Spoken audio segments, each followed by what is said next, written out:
This is Lisa from Mobile Tech Review, and this is the Acer Aspire TimelineX 1830T, otherwise just known as the TimelineX, 11.6-inch model. This guy's quite a little powerhouse. So first we're going to take a look at the outside design before we discuss that. You can see here we have a textured kind of diamond stippled print plastic lid here, which stops you from dropping it as easily and looks kind of nice too. There's a 6-cell battery that's nicely integrated into the back here. That's it right here. It's removable. And like all timelines, given the name, you can guess it has pretty good battery life, around 7 hours we've found. Here it is removable in this section here.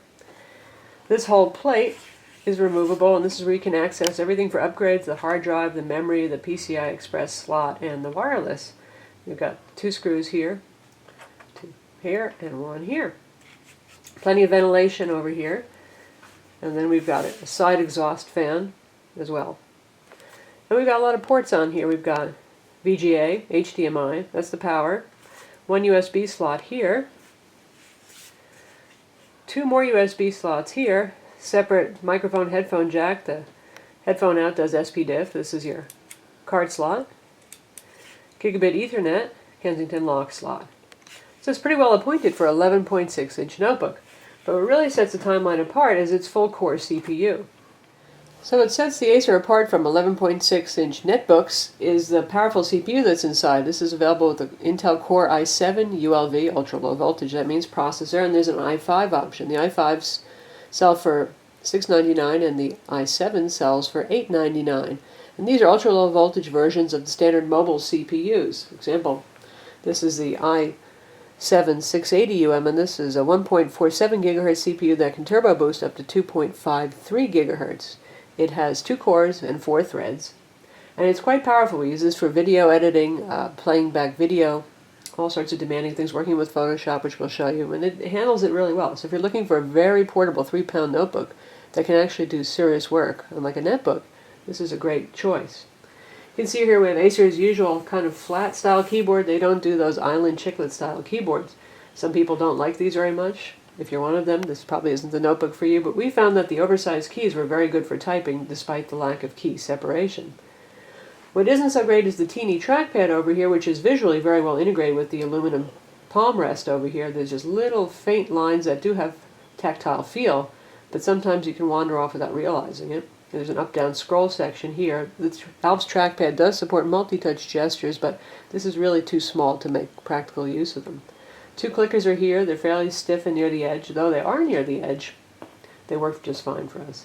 We've got LEDs over here for charging status, wireless, brightness, and the usual caps lock and etc. indicators here. That's your power button right there. And the keyboard has a full standard layout. You can see here with oversized right and left shift keys, and everything's in the normal position. You've got your arrow keys here, which are embedded with FN keys to handle brightness and volume. And you've got your wireless control here. There is no physical wireless switch, monitor switching, and mute. For size comparison, we have the 13-inch MacBook here at the bottom, and the Acer Aspire 1830T 11.6-inch on top. So you can see obviously it's smaller. It's not going to be as thin as the MacBook Air, which is one of the thinnest computers in the world, but it is smaller to stick in your bag. The charger that ships with the Acer is pretty unusual looking. It looks more like a giant cell phone transformer charger, but it is very small and compact. It comes with US prongs. You can get, I assume, other prongs for this as well if you're going to travel overseas, and it is a world charger. And you get plenty of length of cord. Now we're going to take a look at Photoshop and see how it performs, using a trial edition of Photoshop. And we're going to open up a 15 meg or so raw file that's on SD card.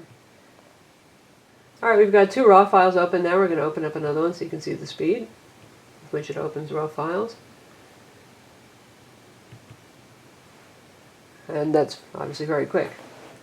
Want to zoom in? No problem. Looking at a picture of the Lenovo U260 here from CES. And say you want to apply a filter to the full-size image. A little unsharp mask.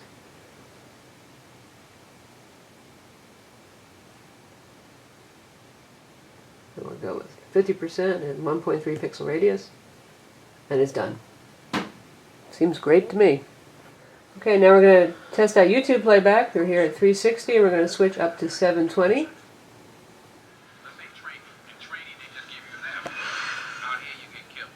Alright, so we're playing this in 720. You can hear the built-in speakers, which are set about 3/4 volume. They're stereo speakers that are front firing. I'll switch to full screen.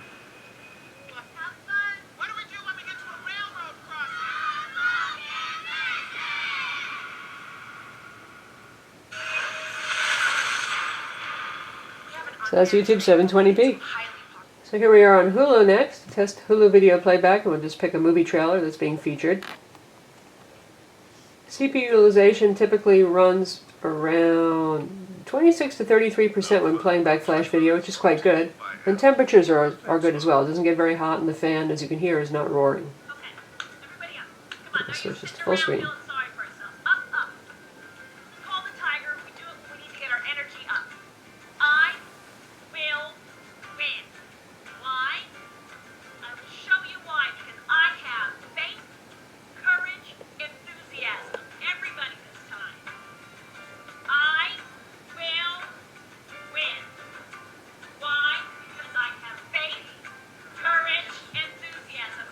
So what isn't the Acer Timeline 1830T good for? Hardcore gaming. Get yourself an Alienware M11X if you want to do that. This uses Intel integrated HD graphics, which are just fine, obviously, for video playback, Photoshop, video editing, in fact, using Windows Movie Maker and others with 1080p video. But it's not going to play the latest current 3D titles like Call of Duty, Black Ops, or something like that. It can play older games just fine, and it can play casual games. So more for the road warrior, not for the road gamer. So I'm Lisa from Mobile Tech Review, and this is the Acer Aspire Timeline 1830T. Visit our website to read the full review.